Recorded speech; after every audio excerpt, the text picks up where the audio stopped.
Hola, mi nombre es Marlis Mejías y te doy la bienvenida a otro episodio de Mitología Viva, un espacio reservado para la mitología nórdica y la mitología comparativa, donde compartiré contigo cómo la mitología vive en nuestras experiencias más desafiantes y también en los momentos más cotidianos. Esto lo haremos acercándonos a los personajes mitológicos y sus historias como un reflejo de nosotros mismos, riendo, llorando, triunfando, fallando y transitando el camino donde todos nos encontraremos en algún punto.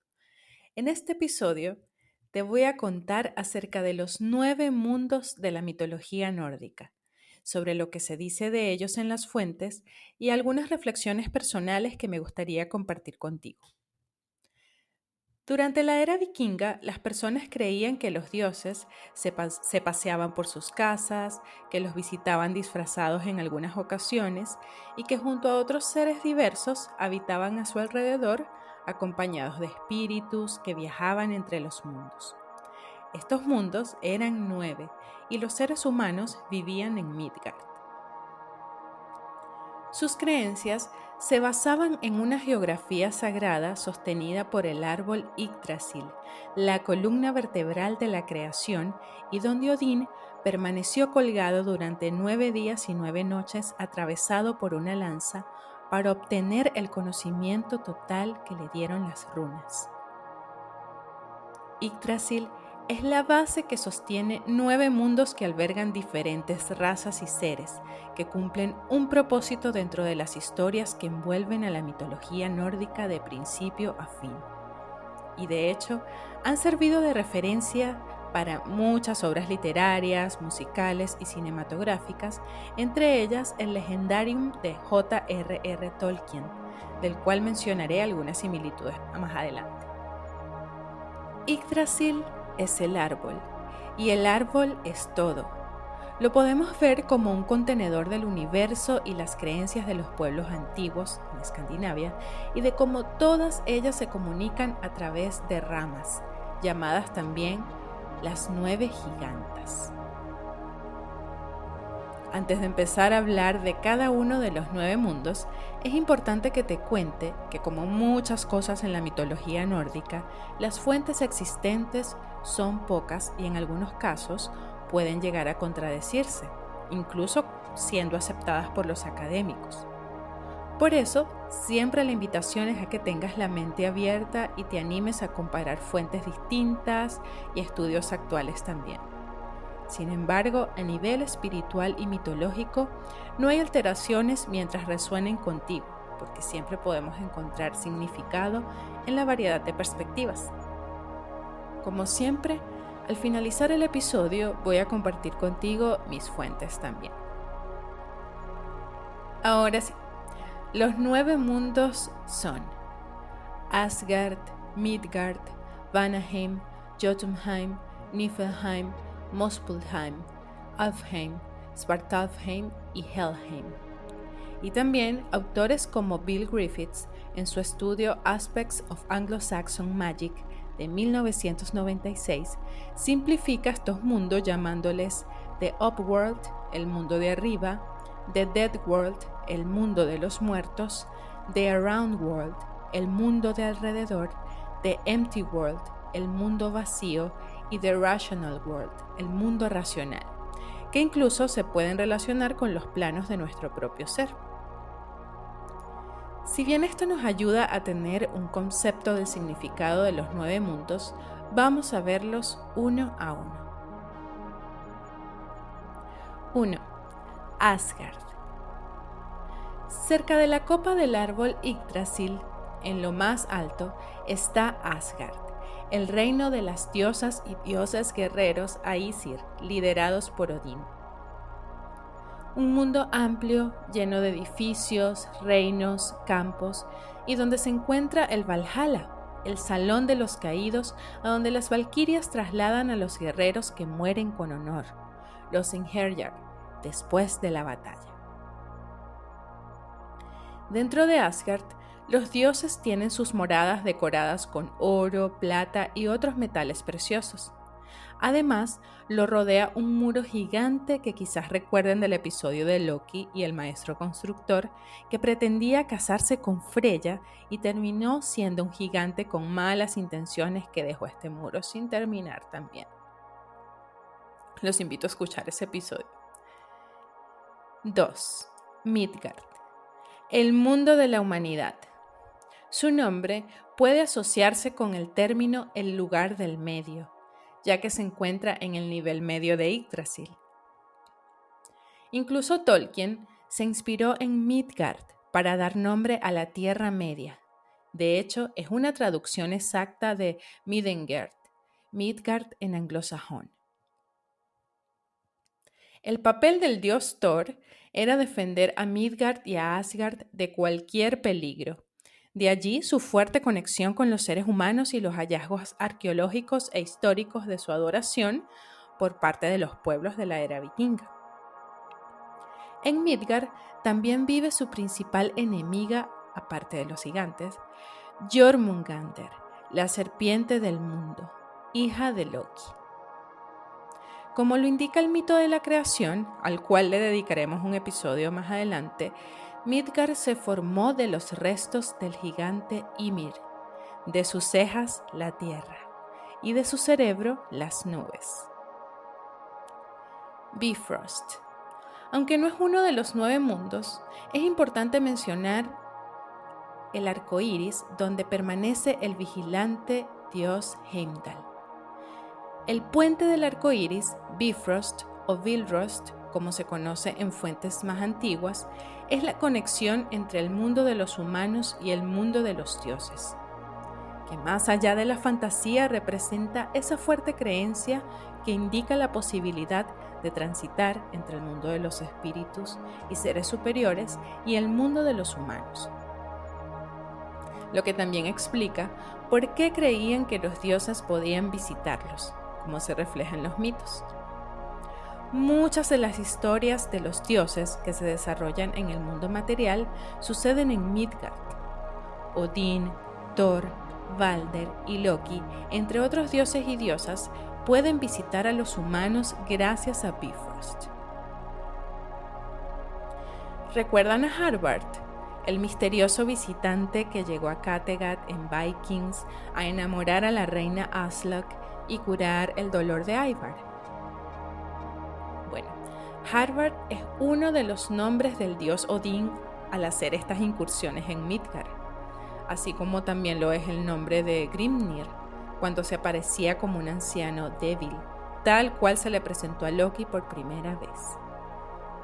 Bifrost es donde se desata la batalla del Ragnarok, cuando los gigantes de hielo y fuego logran cruzarlo. 3. Vanaheim. Se cree que todos los dioses provienen de Asgard, pero lo cierto es que Asgard es principalmente el mundo de los Aesir, de naturaleza patriarcal y guerrera, como lo reflejan Odín, Thor, Balder y Heimdall. Mientras que Vanaheim es el mundo de los dioses Vanir, orientados a la naturaleza, la fertilidad y la magia, como Freya, Frey y Njord. Sin embargo, tras una guerra entre ambos bandos de dioses, algunos de ellos fueron intercambiados como rehenes para vivir en Asgard, entre ellos Frey y Freya. De todas maneras, podían pasearse entre los diferentes mundos. Los dioses Vanir también se asocian con la sexualidad y las habilidades de ver el futuro. 4. Jotunheim. Es el mundo de los gigantes, antepasados y también enemigos de los dioses. ¿Recuerdan el mito de Utgarda-Loki, donde Thor y Loki se enfrentan a las pruebas de este rey de los gigantes? Se desarrolla en Utgard, que está en Jotunheim. En este punto me gustaría comenzar a mencionar algunas referencias a Game of Thrones. Pero ojo, son conexiones que he hecho de manera personal y no me refiero a que hayan sido precisamente las referencias que tomó el autor para su imaginario, Sin embargo, me parecen muy interesantes. Como te comenté antes, Asgard está rodeado de un muro que lo protege de los gigantes, quienes fueron desterrados por Odín tras la creación. Esto se puede comparar con el conocido Muro del Norte de Game of Thrones y la protección que representaba, no solo de los salvajes, equiparables a los gigantes de Jotunheim, sino también de los caminantes blancos que se pueden comparar con los gigantes de hielo de la mitología nórdica, que dan inicio al invierno sin fin, es decir, el Ragnarok. Se dice que algunos pueblos vikingos sentían aversión de otros pueblos como los samis y desconfiaban de sus costumbres. Aunque territorialmente estaban muy cerca, se consideraban muy distintos también. Los samis aún existen y habitan en Laponia, región que se extiende por Noruega, Suecia, Finlandia y parte de Rusia. Se cree que la representación de los gigantes en la mitología nórdica también puede referirse a estos pueblos. Tanto los gigantes de los mitos como los salvajes de la serie y los caminantes blancos, como los samis, son los desterrados, los del otro lado, los distintos. En el caso de los samis, esto se ha mantenido durante años. La discriminación a este pueblo ha perdurado. Llevando esto a los mitos, lo que se deja entrever es que los Aesir se sentían superiores a los gigantes, incluso aunque fueran sus antepasados. 5. Niflheim. Es el mundo primordial del hielo. De aquí vienen los gigantes de hielo. Se encuentra en el nivel más inferior del árbol Yggdrasil, el lugar más bajo de los 9 mundos. Algunas fuentes indican que Niflheim, el mundo de la niebla, es el inframundo antiguo, donde Hel, la reina, tiene su dominio. Niflheim está justo debajo de Hvergelmir, de donde fluyen muchos ríos y donde el dragón Nidhogg roe las raíces de Yggdrasil. Niflheim se originó en el vacío de Ginnungagap durante la creación. Es aquí donde moran los muertos por vejez y por enfermedad, luego de pasar por la región de Helheim. 6. Helheim. Es el mundo de Hel, hija de Loki y la giganta Angerboda, mitad humana y mitad cadáver, como lo demuestra su rostro, sano por un lado y en descomposición por el otro lado. Según los mitos nórdicos, Odín envió a Hel a este reino para recibir a los muertos sin honor en su salón, Hutnir, que significa algo así como lluvia húmeda, un poco redundante. En su gigante reino, que abarca también Niflheim, destacan los nombres de los utensilios que esta monstruosa reina utilizaba: un plato llamado hambre y un cuchillo llamado morir de hambre, quizá porque al recibir a las almas, el reino se alimentaba de ellas, y a diferencia del Valhalla, era un lugar donde no abundaba el alimento y la bebida. Es en el reino de Hel donde descansa el amado dios Balder, luego de ser asesinado por su hermano Hod, cuando es engañado por Loki, como te comenté en uno de los episodios del Ragnarok. Desde Helheim, la reina Hel navegará en el Drácar de los muertos, Nagelfar, construidos con uñas de cadáveres. Esto lo hará cuando embarque rumbo a la batalla del Ragnarok para enfrentarse a los dioses junto a su padre Loki y sus hermanos Fenrir y Jormungandr. 7. Muspelheim. Es el mundo primordial del fuego, y al igual que Niflheim, surgió en el vacío Ginnungagap durante la creación. De hecho, este evento de la creación inicia por el choque que se produce entre el hielo de Niflheim y el fuego de Muspelheim. De este mundo partirá el gigante de fuego Surtur, rumbo a Asgard para destruirlo durante el Ragnarok, quemando también el puente Bifrost. 8. Alfheim. Es el mundo de los elfos. Los mitos indican que Alfheim era prioridad del dios Frey y se lo regalaron al perder su primer diente cuando era un pequeño. Pero esto contradice el mito de la guerra entre los Aesir y los Vanir, donde Frey se une a los dioses de Asgard como rehén de intercambio cuando ya era un adulto. A los elfos se les describe como seres luminosos, con el poder de favorecer la vida y también de perjudicarla. Quizás por esto se asocian a los Vanir, dioses de la vida, la fertilidad, la naturaleza y la magia. Otro punto curioso es que la historia medieval destaca una serie de lugares llamados Alfheimar, en plural, entre Suecia y Noruega. Un texto danés, me perdonan la pronunciación, llamado Sagubrot of Nokrum Forkonungum, o Saga sobre Reyes Antiguos, menciona que las personas que vivían allí eran más justas que otros, un adjetivo fácil de asociar con lo que ahora sabemos sobre los elfos, sobre todo gracias al legendarium de Tolkien, quien, como ya sabemos, obtuvo gran parte de su inspiración de la mitología nórdica. 9. Svartalfheim. El mundo de los enanos, que también es conocido como Nidavellir, se describe como un espléndido salón de oro rodeado de montañas. En los mitos, los enanos se caracterizan por ser muy industriosos y por tener muchas habilidades en construcción, herrería y artesanía de todo tipo de instrumentos, armas y joyas. En episodios anteriores y en el episodio 8 sobre la creación del martillo de Thor, te hablo de ellos, ya que fueron los creadores de Mjolnir, la lanza Gungnir, el brazalete Draupnir, la cabellera de oro de Sif y también del barco Skidbladnir.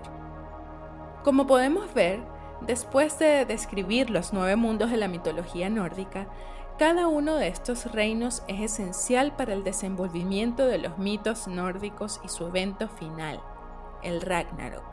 Así lo seguiremos descubriendo en próximos episodios también. Pero antes de terminar, me gustaría compartir contigo una reflexión personal sobre cómo nosotros, los seres humanos, podemos vernos reflejados en el árbol Yggdrasil y sus 9 mundos. Asgard puede verse como nuestra mente, el reino de la inteligencia, el ser superior y lo divino que hay dentro de nosotros. La lógica y cómo usamos esa inteligencia para la guerra, para la conquista y para servir, según lo que estos conceptos significan para cada persona. Midgard, el mundo de la humanidad, lo podemos relacionar con la runa Manás, aquello que nos hace humanos, nos caracteriza y forma parte de nuestra esencia. También la historia que compartimos con otras personas. Vanaheim refuerza nuestros instintos naturales, no solo la sexualidad y el deseo de crear, sino también la intuición y el llamado al misterio, el llamado a encontrar respuestas y la atracción por la magia también. Jotunheim es el pasado, nuestros antepasados o aquello que no necesariamente nos gusta sobre nosotros mismos, y aunque intentemos negarlo y repelerlo, siempre regresa para movilizarnos y ponernos a prueba. Pueden ser los impulsos que incluso consideramos más grandes que nosotros mismos. Niflheim y Helheim pueden representar nuestro lado más oscuro, las sombras que nos dominan, la frialdad y la escasez, nuestros instintos más bajos, el miedo y la inactividad que esto produce también, la parálisis incluso, como la de los muertos. Muspelheim es la furia y la rabia a la que muchas veces nos enfrentamos, pero también es el fuego creador que al unirse con la pasividad de Niflheim nos da el impulso para avanzar y continuar creando y dando forma a nuestras vidas. Alfheim es la bondad, las acciones loables y cómo usamos nuestro conocimiento como individuos y como comunidad. Svartalfheim también podría ser nuestro poder creativo, pero llevado a lo físico, lo que creamos con nuestras manos y nuestros propios recursos para transformar lo que nos rodea. Después de esta reflexión personal, no te pido que estés de acuerdo conmigo, pero sí al menos invitarte a ver la mitología desde otro punto de vista. Para cerrar, quiero mencionar un dato curioso que descubrí justo antes de grabar este episodio. En la mitología azteca también existen 9 mundos subterráneos, y en algunas fuentes se indica que los 9 mundos nórdicos existen para los muertos. Un dato interesante de mitología comparativa. Voy a tratar de hacerlo más seguido. Ahora sí, para terminar, te comparto mis fuentes. La Edda poética y la Edda prosaica, como siempre, que son las fuentes principales. The Viking Way, de Neil Price. Norse Mythology, A Guide to the Gods, Heroes, Rituals and Belief, de John Lindow, Oxford University Press. Odín y los 9 mundos, de la editorial Gredos. Gracias una vez más por acompañarme en Mitología Viva. Yo soy Marlis Mejías y te espero en un próximo episodio. Recuerda que el podcast está disponible en Spotify y también en YouTube. Cualquier sugerencia o comentario puedes escribirme por Instagram, @mejíasmarlis, y allí te espero.